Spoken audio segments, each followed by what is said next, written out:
सारा ने प्यार भरी राम राम। उम्मीद करूँ सारा बढ़िया होगा, मस्त होगा, बिंदास होगा। अपने एक प्यारा सा टॉपिक चल रहा था जिसका नाम है राजस्थान की नहरें। छोटा सा टॉपिक है, ज्यादा बड़ा है नहीं। आज की क्लास में अपना ये टॉपिक कंप्लीट हो जाएगा, ज्यादा बड़ी क्लास नहीं है। हमने पिछली क्लास में इंदिरा गांधी नहर के बारे में विस्तार से पढ़ा था। आज मुख्य रूप से तीन चार नहरें और हैं जिनके बारे में हमें पढ़ना है। सबसे पहले हम गंग नहर के बारे में पढ़ेंगे। तो तुम्हारे और भी कोई डाउट हो तो आराम से पूछ सकते हो, कोई बात हो तो। नहीं आओगे क्या सर, तुमने बुलाया और हम चले आए। और बताओ, हेलो सर, प्लीज मेरा नाम बोल दो, सचिन मीणा। बता भाई। राम राम सर जी, गुड इवनिंग सर जी, गुड इवनिंग भाई। सर प्रणाम। आजकल शायरी सुनाना भूल गए हो, क्या करें, टाइम ही नहीं मिलता।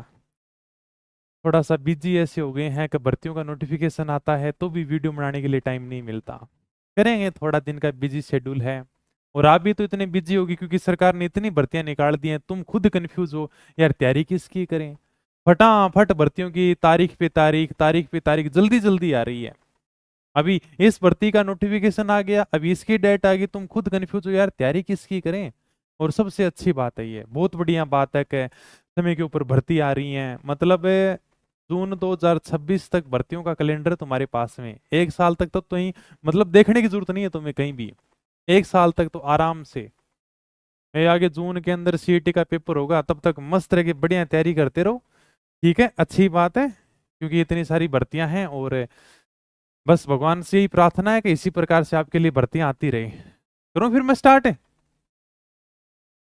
तो आज हम गंग नहर के बारे में पढ़ेंगे। अच्छा चलो चलो, धन्यवाद धन्यवाद। करूं फिर मैं क्लास को स्टार्ट। ओके भाई। ओके चलो, जो भी आपकी प्यारी प्यारी कमेंट थी। ठीक है चलो आ जाओ।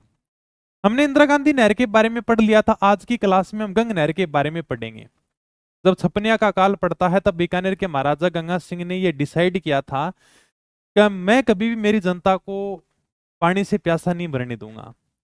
इसलिए राजस्थान में वो सबसे पहले जो नहर लेकर आते ना, वो थी गंग नहर। राजस्थान में सबसे पहले अगर कोई नहर आई थी तो उसका नाम था गंग नहर। आपको इंदिरा गांधी नहर, अरे भाई इंदिरा गांधी नहर बाद में आई थी। महाराजा गंगा सिंह की परिकल्पना थी जो बाद में आई थी इंदिरा गांधी नहर तो, लेकिन उससे पहले महाराजा गंगा सिंह गंग नहर लेकर आ गए थे। और उनके नाम पर ही इस नहर का नाम रखा गया था गंग नहर। महाराजा गंगा सिंह के अंग्रेजों के साथ में बहुत अच्छे संबंध थे, इसलिए गंग नहर का उद्घाटन करने के लिए महाराजा गंगा सिंह ने भारत के गवर्नर जनरल लॉर्ड इरविन को बुला लिया था। अंग्रेजों ने महाराजा गंगा सिंह को कहा था कि हमारे पास में इतना पैसा नहीं है कि हम नहर के निर्माण के लिए पैसा खर्च करें। क्या महाराजा गंगा सिंह ने कहा यार नहर आनी चाहिए हमारे क्षेत्र में। क्या अंग्रेजों ने एक बार तो मना कर दिया, हमारे पास में इतना पैसा नहीं है। तो महाराजा गंगा सिंह ने कहा आप तो पानी देने की व्यवस्था करो, पैसे की व्यवस्था मैं करूंगा। मुझे मेरी रानियों के गहने बेचने पड़ेंगे तो भी मैं बेचूंगा, लेकिन गंग नहर लेकर आऊंगा। और महाराजा गंगा सिंह ने अपने सपने को पूरा किया और 1927 में गंग नहर लेकर आए थे, जो राजस्थान की पहली नहर थी। ये अपनी गंग नहर है। सतलज व्यास नदियों का संगम होता है हरिके बैराज बांध से। यहां पर सतलज और व्यास नदियों का संगम होता है जहां से इंदिरा गांधी नहर निकाली गई है। यह बात हमने पिछली क्लास में पढ़ ली है। इधर से नदी आती है सतलज नदी, यहां से आती है व्यास नदी और इनका संगम होता है हरिके बैराज बांध। और यहां से आप देखोगे ना फोटो में तो ये निकाली गई है IGNP इंदिरा गांधी नहर परियोजना, सतलज व्यास नदियों के संगम से। ये हमने पिछली क्लास में डिटेल से पढ़ी है। इसी के आगे जैसे जैसे धीरे धीरे सतलज नदी बहती है तो आगे हुसैनी वाला है फिरोजपुर पंजाब में, वहां से गंग नहर निकाली गई है। सर गंग नहर कहां से निकाली गई है? यहां से गंग नहर निकाली गई है। ये आगे सतलज नदी बह रही है, मतलब हरिके बैराज बांध से आगे है हुसैनी वाला एक जगह है फिरोजपुर पंजाब में, और यहां से हमारी गंग नहर निकाली गई है। तो राजस्थान में कहां से प्रवेश करती है? खक्का गांव है गंगानगर में, यहां से गंग नहर प्रवेश करती है। 1921 में महाराजा गंगा सिंह ने हुसैनी वाला में गंग नहर की नींव रखी थी। महाराजा गंगा सिंह ने 1921 के अंदर यहां पर जाकर, मतलब हुसैनी वाला में जाकर गंग नहर की नींव रखी थी। और 1927 में इसका उद्घाटन कराया था भारत के गवर्नर जनरल लॉर्ड इरविन से। कितनी बड़ी बात है, बीकानेर ज्यादा बड़ी रियासत नहीं है। फिर भी आप सोचकर देखो कि गंग नहर का उद्घाटन करने के लिए भारत का गवर्नर जनरल लॉर्ड इरविन आ रहा है। जैसे आज मान लो कि अपन कोई नहर का उद्घाटन करें, भारत के प्रधानमंत्री को बुला लें, तो ये वही बात थी। बीकानेर छोटी सी रियासत थी। गंगानगर जिले का प्राचीन नाम हुआ करता था रामनगर, जो हमने पढ़ा भी है। कहां पर पढ़ा है? सर, जिलों के प्राचीन नाम में आपने शुरुआत में बताया था। ये प्राचीन नाम हुआ करता था रामनगर। लॉर्ड इरविन ने इस दिन रामनगर का नाम बदल के महाराजा गंगा सिंह के नाम पर गंगानगर कर दिया। आज जो आपका गंगानगर है ना, उसका नाम महाराजा गंगा सिंह के नाम पर ही है गंगानगर, क्योंकि ये गंग नहर लेकर आए थे। और इस गंग नहर से सर्वाधिक जो लाभ हो रहा है, सर्वाधिक का लाभ भी गंगानगर को हो रहा है। महाराजा गंगा सिंह के बाद में बीकानेर के शासक बनते हैं शार्दुल सिंह। और जब 1947 में भारत पाकिस्तान का विभाजन हो रहा था, उसमें चर्चा चल रही थी कि फिरोजपुर का क्षेत्र पाकिस्तान को दिया जा सकता है। ये जो सीने वाला क्षेत्र है ना, फिरोजपुर वाला, ये पाकिस्तान को दिया जा सकता है। इस बात का विरोध किया था महाराजा शार्दुल सिंह ने। उन्होंने कहा कि अगर फिरोजपुर का क्षेत्र पाकिस्तान में चला जाएगा तो गंग नहर में पानी छोड़ने का अधिकार भी पाकिस्तान को मिल जाएगा। महाराजा शार्दुल सिंह लॉर्ड माउंटबेटन से मिलते हैं और कहते हैं कुछ भी करो लेकिन फिरोजपुर का क्षेत्र भारत में रहना चाहिए। क्या लॉर्ड माउंटबेटन ने आश्वासन दिया था कि फिरोजपुर क्षेत्र भारत के अंदर ही रहेगा। ठीक है, इसलिए निकय इस फिरोजपुर के क्षेत्र से हमारी गंग नहर निकलती है। महाराजा गंगा सिंह इसलिए ज्यादा लोकप्रिय हुए क्योंकि उन्होंने अपने प्रजा की बातों को, प्रजा के हितों को हमेशा ध्यान में रखा था। प्रजा के हित को हमेशा सर्वोपरि रखते थे। यार का मुझे प्रजा के बारे में सोचना है। इस गंग नहर का प्रारूप भी इंजीनियर कंवर सेन ने तैयार किया था। ठीक है, और ये मैंने बता दिया खक्का गांव गंगानगर से प्रवेश करती है। जिस प्रकार से हमने पढ़ा था कि इंदिरा गांधी नहर की 9 शाखाएं हैं, उसी प्रकार से गंग नहर की भी कितनी शाखाएं हैं? 4 शाखाएं हैं। ये छोटी छोटी गंग नहर की क्या निकाली गई है? 4 शाखाएं निकाली गई हैं। करणी शाखा है, लक्ष्मी नारायण शाखा है, श्यामल और समीक्षा शाखा है। ठीक है, समीक्षा शाखा है, लक्ष्मी नारायण शाखा है, लालगढ़ शाखा है। सॉरी, ये श्यामल नहीं है, लक्ष्मी नारायण शाखा, समीक्षा शाखा, लालगढ़ शाखा और करणी शाखा है। ठीक है, 4 शाखाएं हैं। ये ऐसी मिस्टेक कर रखी इसने। करणी शाखा, लक्ष्मीनारायण शाखा, समीक्षा शाखा और लालगढ़ शाखा, ये अपने गंग नहर की 4 शाखाएं हैं। याद रहे तो ठीक है, बाकी कोई जरूरी नहीं है। जब पहली बार गंग नहर आई थी तब महाराजा गंगा सिंह ने कहा कि सबसे पहले खेत में हल मैं चलाऊंगा। क्या, एक मिनट फोन साइलेंट कर देता हूँ। जब यानी कि पहली बार गंग नहर आई थी ना, तब महाराजा गंगा सिंह ने कहा था कि खेत में सबसे पहले हल मैं चलाऊंगा। महाराजा गंगा सिंह ने खेत में हल चलाकर नहर का स्वागत किया था। फोटो देख सकते हो, ये अपने कौन खड़े हैं? बीकानेर के महाराजा गंगा सिंह खड़े हैं, जो खेत में हल चला रहे हैं। हाँ, ठीक है। और महाराजा गंगा सिंह के पास में जो पंडित जी हैं, जो मंत्रोच्चार कर रहे हैं, मतलब मंत्र पढ़ रहे हैं, उनका क्या नाम है? पंडित मदन मोहन जी मालवीय। इनके बारे में हमने इतिहास के अंदर पढ़ा भी है। ये वही पंडित मदन मोहन जी मालवीय हैं जिन्होंने बनारस हिंदू कॉलेज को विश्वविद्यालय बनाने के लिए आर्थिक सहायता मांगी थी। उसमें सबसे ज्यादा मदद वो बीकानेर के महाराजा गंगा सिंह ने की थी। उसमें जयपुर के शासक माधो सिंह ने 5 लाख रुपए दिए थे। ये सारी की सारी बातें हमने इतिहास में पढ़ी हैं। तो गंग नहर का शानदार स्वागत किया गया था मंत्रोच्चार के साथ में, मंत्र पढ़कर। इस मरुस्थलीय क्षेत्र में किसी ने नहीं सोचा था कि यहाँ पर कभी पानी भी आएगा क्या, लेकिन यह सब महाराजा गंगा सिंह की देन है कि हमारे यहाँ पर पानी आया और आज ये क्षेत्र हमें हरा भरा देखने को मिलता है। इस गंग नहर के कारण ही आज गंगानगर सर्वाधिक अनाज उत्पादक वाला जिला है। पंडित जवाहरलाल नेहरू ने महाराजा गंगा सिंह को आधुनिक भारत का भागीरथ कहा था। एक अयोध्या के राजा हुए थे भागीरथ है, जिन्होंने अपने पूर्वजों के मोक्ष के लिए, उनकी आत्मा की शांति के लिए स्वर्ग लोक से गंगा लेकर आए थे। वो गंगा ने तो धरती पे आने से मना कर दिया था कि मैं धरती पर नहीं जाऊंगी।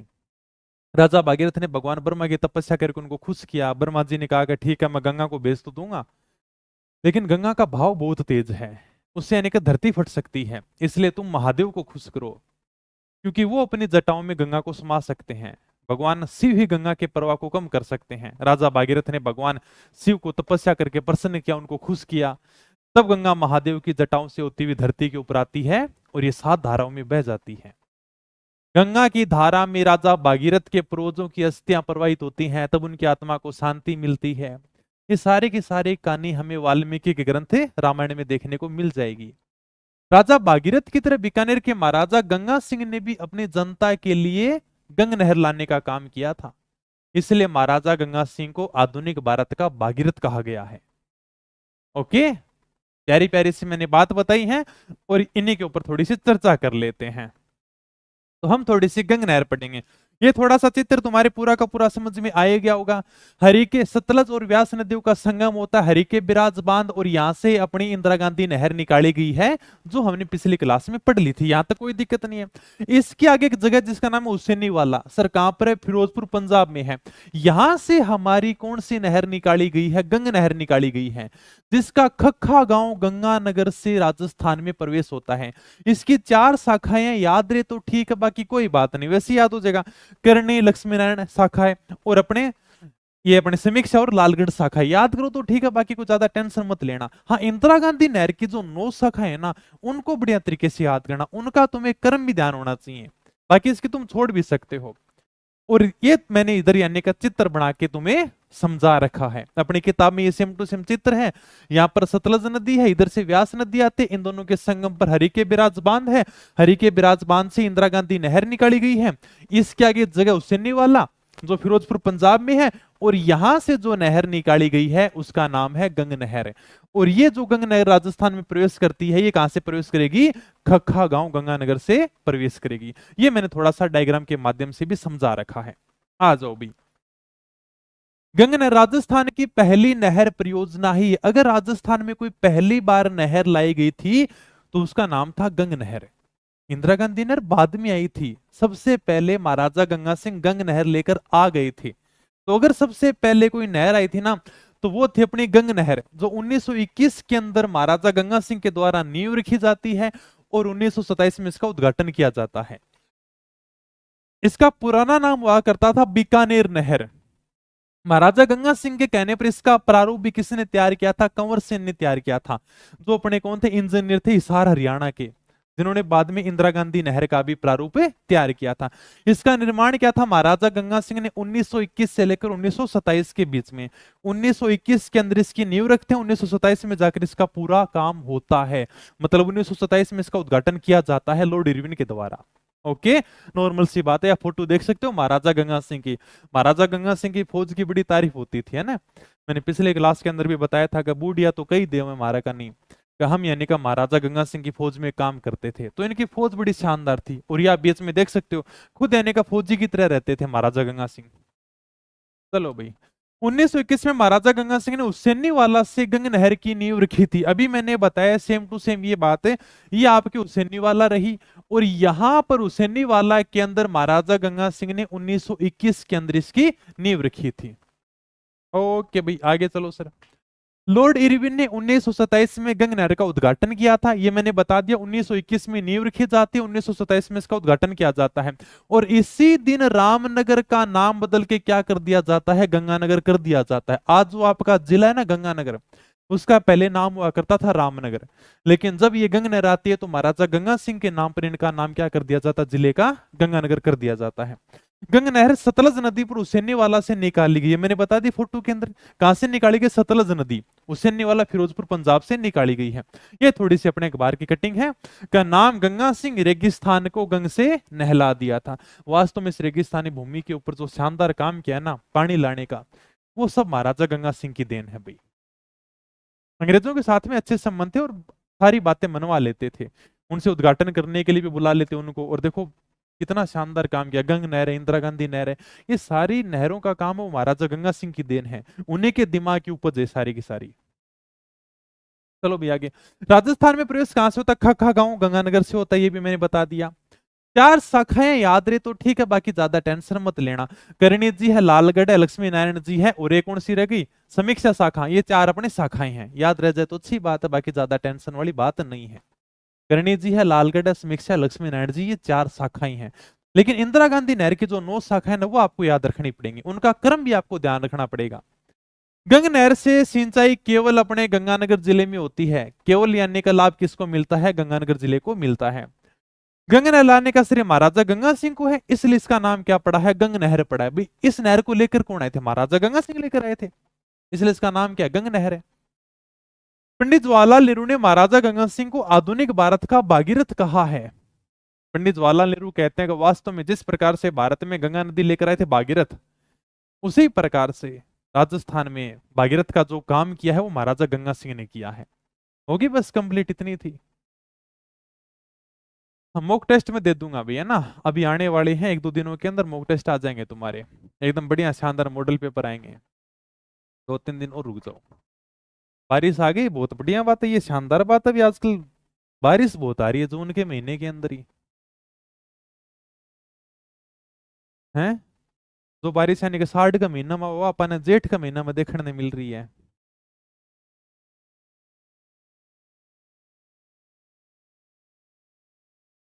अच्छा, तुम्हें आप कह के पुकारूं क्या? ठीक है भाई, तुम्हें सबको आप कहकर पुकारूंगा। और बताओ, चलो आगे, होगी बस कंप्लीट। अगली जो योजना उसका नाम है नर्मदा नहर परियोजना। छोटी छोटी परियोजनाएं हैं। चलो भाई, नर्मदा नहर परियोजना, इसके बारे में जो बार बार में बात पूछी जाती है वो केवल एक ही पूछी जाती है कि राजस्थान में ड्रिप सिंचाई किस नहर परियोजना में काम ली जाती है, राजस्थान में बूंद बूंद फुहारा पद्धति कहां पर काम में ली जाती है। तो ये सबसे पहले नाम आएगा नर्मदा नहर परियोजना। थोड़ा सा आराम से देख लो, समझ लो, उसके बाद में मैं चर्चा करूंगा कि ड्रिप सिंचाई पद्धति होती क्या है। शुरू में बारिश, चलो ठीक है। हाँ, ये जो अपने नर्मदा नहर परियोजना है, ये 4 राज्यों की परियोजना है। देखो, एक बांध है जिसका नाम है सरदार सरोवर बांध, जो कहां पर है? गुजरात के अंदर है। गुजरात से नीचे महाराष्ट्र है। गुजरात से नीचे कौन सा राज्य है? महाराष्ट्र है। इधर यानी कि मध्य प्रदेश है, और ऊपर कौन सा राज्य है? राजस्थान है। तो ये अपने 4 राज्यों की संयुक्त परियोजना है, नर्मदा नहर परियोजना। राजस्थान, गुजरात, मध्य प्रदेश और महाराष्ट्र की संयुक्त परियोजना है। इसका उद्गम होता है सरदार सरोवर बांध से, जो गुजरात में है। वहां पर नहरों के द्वारा पानी लाया जाता है, इसलिए नर्मदा नहर परियोजना को हमें सरदार सरोवर परियोजना भी कहते हैं। इससे 2 जिलों को लाभ मिलता है, एक तो जालोर को मिलता है और एक बाड़मेर को मिलता है। सबसे ज्यादा लाभ जालोर जिले को मिलता है। इसकी कुल लंबाई है वो 532 किलोमीटर है, लेकिन राजस्थान में केवल 74 किलोमीटर है। ये तो वैसे भी बात याद रह जाएगी। इसमें जो बार बार में एग्जाम में क्वेश्चन आता है वो एक ही पूछा जाता है कि ऐसी सिंचाई परियोजना जिसे फव्वारा पद्धति, ड्रिप सिंचाई प्रणाली, ये राजस्थान में कौन सी सिंचाई प्रणाली में काम ली जाती है? बार बार में केवल एक ही क्वेश्चन आता है, नर्मदा नहर परियोजना। इसके अंदर जो सिंचाई का सिस्टम है ना, पानी उपयोग लेने का, वो फव्वारा पद्धति, स्प्रिंकलर सिस्टम, जिसे हम कहते हैं ड्रिप सिंचाई प्रणाली। सर ये क्या है? ये आपको यानी क्या छोटे छोटे क्या दिखाई दे रहे हैं? सर पौधे दिखाई दे रहे हैं, फसल बा रखी है अपन ने, और यहां पर देखो पाइप बिछा रखे हैं। बिछा रखे हैं ना? बिल्कुल सर। अब यानी क्या इन पौधों की जड़ों में डायरेक्ट पानी पहुंचाया जाता है, इसे हम कहते हैं ड्रिप पद्धति, बूंद बूंद पद्धति। ये सीधे के सीधे पाइप बिछा दिए जाते हैं, इन पाइपों में छेद कर दिया जाता है, और उस छेद के द्वारा पानी सीधे यानी कि इन पौधों की जड़ों में पहुंचता है। पानी खराब ही नहीं होता। जैसे मान लो कि यहां पर पानी की कोई जरूरत नहीं है, यहां पर पानी की कोई जरूरत नहीं है, यहां पर पानी की कोई भी जरूरत नहीं है। हाँ सर, यहां पर तो पानी वेस्ट होगा। पानी कहां पर जाना चाहिए? सर पौधों की जड़ों में पानी जाना चाहिए। तो ऐसी सिंचाई की जाती है, इसे हम कहते हैं ड्रिप सिंचाई प्रणाली। ऐसी जो पद्धति है वो इजराइल के अंदर प्रयोग की जाती है। ओके सर, बस ये थोड़ी सी बातें हैं। तो नर्मदा नहर परियोजना राजस्थान, गुजरात, मध्य प्रदेश और महाराष्ट्र की है संयुक्त परियोजना है, 4 राज्यों की। उद्गम सरदार सरोवर बांध गुजरात से होता है, इसमें नहरों के द्वारा पानी लाया जाता है। उपनाम इसे हम क्या कहते हैं? नर्मदा नहर परियोजना को हम सरदार सरोवर परियोजना भी कहते हैं। जो सर्वाधिक लाभ मिलता है ना, वो जालोर को मिलता है, जालोर के बाद में बाड़मेर को मिलता है। सर्वाधिक लाभ जालोर जिले को मिलता है। नर्मदा नहर की कुल लंबाई है 532 किलोमीटर। देखो इस प्रकार से थोड़ा डायग्राम समझ सकते हो। सरदार सरोवर बांध है कहां पर है? सर गुजरात में है। और सरदार सरोवर बांध से नहरों के द्वारा पानी लाया जा रहा राजस्थान में। सर्वाधिक लाभ कहां पर मिलेगा? सर सर्वाधिक लाभ मिलेगा जालोर और बाड़मेर को। ये राजस्थान में प्रवेश करती है सिल्लू गांव से। यहां पर ये नहर प्रवेश करेगी, उस जगह का नाम है सिल्लू गांव, जो कहां पर है? सांचौर जालोर में है। ठीक है, मतलब वर्तमान में बात करें तो जालोर के अंदर है। और ये जो नहर है वो राजस्थान में केवल 74 किलोमीटर है। बस हालांकि पूरी तो इसकी लंबाई 532 किलोमीटर है। ये सरदार सरोवर बांध से आ रही है नहर और यहां तक आएगी राजस्थान में, तो पूरी लंबाई की बात करें तो पूरी लंबाई तो इसकी 574 किलोमीटर है, सॉरी 532 किलोमीटर, लेकिन राजस्थान में केवल इसकी लंबाई 74 किलोमीटर है। ओके, केवल आपको ध्यान रखना पड़े को केवल राजस्थान से मतलब है कि राजस्थान में इसकी लंबाई कितनी है, तो राजस्थान में इसकी लंबाई 74 किलोमीटर है। बाकी पूरी बात करें तो पूरी यानी कि इसकी 532 किलोमीटर लंबाई है, राजस्थान में केवल 74 किलोमीटर है। राजस्थान के आपको ध्यान रखना, और यही मैंने हाईलाइट कर रखी है, यही इंपॉर्टेंट अपने को राजस्थान से मतलब है। ठीक है, ओके सर, समझ जाओगे। सरदार सरोवर बांध है गुजरात में, यहां से नहर निकाली गई है, इसी का नाम है नर्मदा नहर परियोजना। ओके सर, इसके द्वारा जालोर और बाड़मेर में पानी लाया जाता है। हालांकि इसकी पूरी लंबाई तो कितनी है, 532 किलोमीटर है, लेकिन राजस्थान में इसकी लंबाई केवल 74 किलोमीटर है, मतलब 74 किलोमीटर जालोर और बाड़मेर जिले के अंदर है। सर्वाधिक लाभ इसका जालोर जिले को मिल रहा है। चलो सर, और जो सबसे इंपॉर्टेंट बात है वो अपने को बस यही ध्यान रखनी है, बाकी कुछ याद करो ना करो वो तुम्हारी अलग मर्जी है, कि राजस्थान की पहली परियोजना है जिसमें संपूर्ण सिंचाई फव्वारा पद्धति के द्वारा, स्प्रिंकलर सिस्टम के द्वारा, फिर ड्रिप सिंचाई प्रणाली से की जाती है। ये अपने को ध्यान रखना है। अगर एग्जामिनर क्वेश्चन पूछेगा नर्मदा नहर परियोजना से तो यहीं से सवाल आएगा। राजस्थान की ऐसी नहर परियोजना जिसमें सिंचाई फव्वारा पद्धति के द्वारा की जाती है, ड्रिप सिंचाई प्रणाली के द्वारा की जाती है, स्प्रिंकलर सिस्टम के द्वारा की जाती है, तो ऐसा अगर क्वेश्चन पूछेगा तो नर्मदा नहर परियोजना करके आना है। ये सबसे इंपॉर्टेंट बात है। इस प्रकार से देखो, मैंने तुम्हें अभी समझाया है कि इस प्रकार से पाइप बिछा दिए जाते हैं और ये आपके सामने पौधे दिखाई दे रहे हैं, तो इन पाइपों सीधे पौधों के पास में पाइप बिछा देंगे और वहां पर यानी कि पौधे के पास में क्या कर देंगे, पाइपों से छेद कर देंगे, वो पानी सीधा का सीधा पौधों की जड़ों में चला जाएगा। यही जो पद्धति इसे क्या कहते हैं, ड्रिप पद्धति कहते हैं। ऐसी पद्धति इजराइल के अंदर काम में ली जाती है और राजस्थान में ऐसी पद्धति नर्मदा नहर परियोजना में काम ली जा रही है। बस यही सबसे इंपॉर्टेंट है। बताओ ये बात समझ में आई कि नहीं आई। नर्मदा जल में राजस्थान का हिस्सा कितना तय किया गया, 0.50 मिलियन एकड़ फुट तय किया गया है।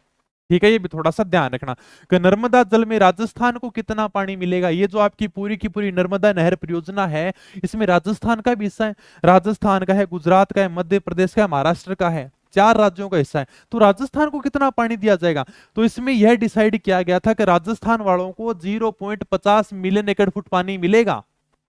ठीक है, लगभग यानी कि 5 लाख एकड़ फुट के समथिंग पानी मिलेगा। इसके लिए 3 लिफ्ट नहरें भी निकाली गई हैं। अब मुझे ये बताने की जरूरत नहीं है कि लिफ्ट नहरें क्या होती हैं।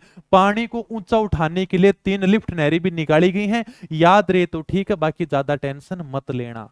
ठीक है, सांचौर लिफ्ट नहर है, भादरेड़ा लिफ्ट नहर है और पनोरिया लिफ्ट नहर है। ये 3 लिफ्ट नहरें निकाली गई हैं और हमने बहुत अच्छे तरीके से समझ लिया था कि लिफ्ट नहरें क्या होती हैं इंदिरा गांधी नहर में। तो यहां पर भी 3 लिफ्ट नहरें निकाली गई हैं जो पानी को ऊपर उठाने का काम करती हैं। बताओ। हाँ जी, मैंने देखी हुई ड्रिप सिस्टम। हाँ, आजकल तो ये क्या है, गांव के अंदर ये पद्धति काम में लेने लगे, अब तो बहुत चर्चा में आ गई। लेकिन ये जो नहर के द्वारा अगर कहीं पर पद्धति काम में ली जा रही है ना, तो वो यही है। ठीक है, नर्मदा नहर परियोजना। नहरों के अंदर इस प्रकार से जो सिंचाई की जा रही है वो अपने नर्मदा नहर परियोजना में की जा रही है। हाँ, गंगा नहर राजीव, हाँ दोनों अलग अलग है ना। हाँ, दोनों के इंजीनियर एक हैं, बिल्कुल है। महाराजा गंगा सिंह का पर्सनल इंजीनियर हुआ करता था भाई कंवर सेन। ठीक है, तो हिसार हरियाणा का था, अपन ये हिसार जिला है ना हरियाणा के अंदर, वहां का था ये। उसकी परियोजना जो तैयार की थी ना, सबसे पहले तो गंग नहर लेकर आए थे। ठीक है, उसका जो पानी वो गंगानगर जिले तक मिला था। महाराजा गंगा सिंह की एक और परिकल्पना थी, यार मुझे यानी कि पूरे मारवाड़ के क्षेत्र को, पूरे मरुस्थलीय क्षेत्र को पानी पहुंचाना है।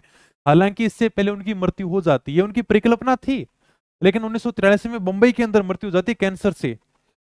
उसके बाद में इनके सपने को साकार किया था महाराजा शार्दुल सिंह ने, उनका सपना उन्हीं का था। ओके, क्या बात होगी, मैं क्यों किसी के बारे में दो शब्द बोलूं। सिद्धमुख वाली कराओ, आ जाओ रे भाई, सिद्धमुख वाली कराओ, माना राजगढ़ तारणगढ़ पानी सिद्धमुख में मिल रहा है क्या। ठीक है, चलें अगली जो नहर है उसका नाम है गुड़गांव नहर। अब क्या है, छोटी छोटी है बस, ये देखो छोटी छोटी नहरें निकाली गई जो केवल आपको ध्यान रखनी है। गुड़गांव नहर राजस्थान हरियाणा की संयुक्त परियोजना है। ठीक है सर, वर्तमान में इसका नाम है पश्चिमी यमुना लिंक नहर। इसका उद्गम होता है यमुना नदी से, ओखला हेडवर्क्स यानी कि दिल्ली से निकाली गई है। इसका जो लाभ मिलता है राजस्थान में डीग और भरतपुर जिलों को लाभ मिलता है। इस नहर से अजान बांध या गनापक से बैरने हैं उनको जल की आपूर्ति होती है। छोटी सी नहर है, थोड़ा बहुत आपको ध्यान रखना है, कभी पानी आ जाता है कभी पानी नहीं आता, ऐसे चलता रहता है, रख लोगे ध्यान में। गुड़गांव नहर, ये जो आपकी फोटो दिखाई दे रही है गुड़गांव नहर की है, राजस्थान हरियाणा की संयुक्त परियोजना है। इसका वर्तमान में नाम है पश्चिमी यमुना लिंक नहर है। सर इसका उद्गम कहां से होता है, ये नहर कहां से निकाली गई है? यमुना नदी से, ओखला हेडवर्क्स है दिल्ली में, वहां से निकाली गई है। अपने डीग और भरतपुर जिलों को लाभ मिलता है। अजान बांध और गनापक्षी विहार को जल की आपूर्ति इसी नहर के द्वारा होती है। हो गया बस कंप्लीट। चलो बस छोटी छोटी बातें हैं। भरतपुर नहर राजस्थान उत्तर प्रदेश की संयुक्त परियोजना, ये भी छोटी सी नहर है। इसका उद्गम कहां से होता है? यमुना नदी से निकलने वाली आगरा नहर से। यमुना नदी बहती है और वहां से एक नहर निकाली गई, आगरा नहर, और वहां से इसका उद्गम होता है भरतपुर नहर का। इससे केवल यानी कि डीग को लाभ मिलता है, डीग जिले में सिंचाई की जाती है। छोटी सी नहर है, केवल नाम ध्यान रखने हैं। और अपनी जो अंतिम नहर है उसका नाम है राजीव गांधी सिद्धमुख नोहर सिंचाई परियोजना। ये थोड़ी सी इंपॉर्टेंट है भाई, दोनों याद रहे नहीं रहे मुझे नहीं पता, लेकिन ये थोड़ा सा आपको ध्यान रखना है। राजीव गांधी सिद्धमुख व नोहर सिंचाई परियोजना, ये राजस्थान पंजाब हरियाणा की परियोजना है। इसमें राजस्थान का भी हिस्सा है, पंजाब का भी और हरियाणा का भी है। इन तीन राज्यों की संयुक्त परियोजना है। इसका जो शिलान्यास किया गया था ना, इसकी जो नींव रखी गई थी वो रखी गई थी बिरानी गांव हनुमानगढ़ के अंदर। 1989 में राजीव गांधी ने इसकी नींव रखी थी और 2002 में सोनिया गांधी ने इसका उद्घाटन किया था।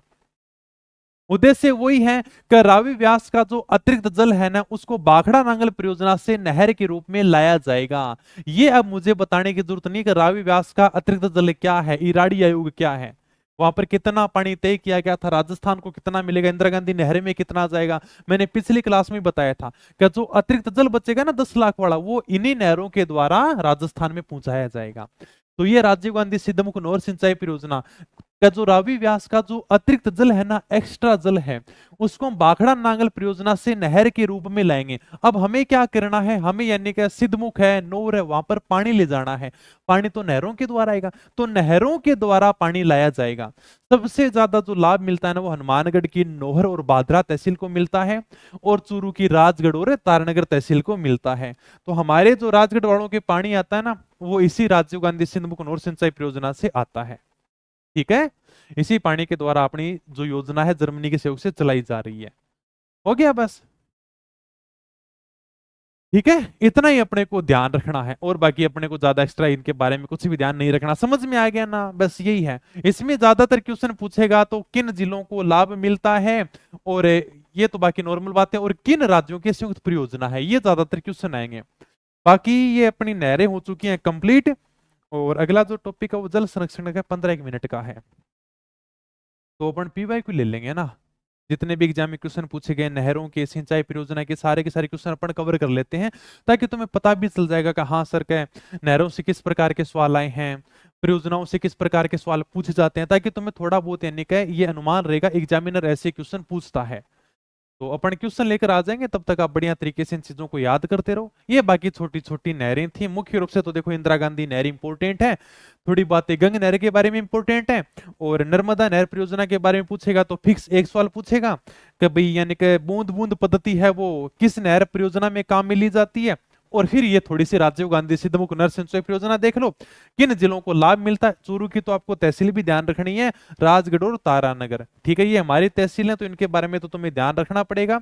और हनुमानगढ़ की नौर और भादरा तहसील में पानी मिलता है, इनको लाभ मिल रहा है। समझ जाओगे, सारी की सारी बातें नॉर्मल सी हैं। और किन राज्यों की संयुक्त परियोजना है, हो गया इसी के साथ में। तो इसी के साथ में अपना टॉपिक भी हो जाता है कंप्लीट। हाँ हाँ, मैं रतनपुरा से हूँ, है ना।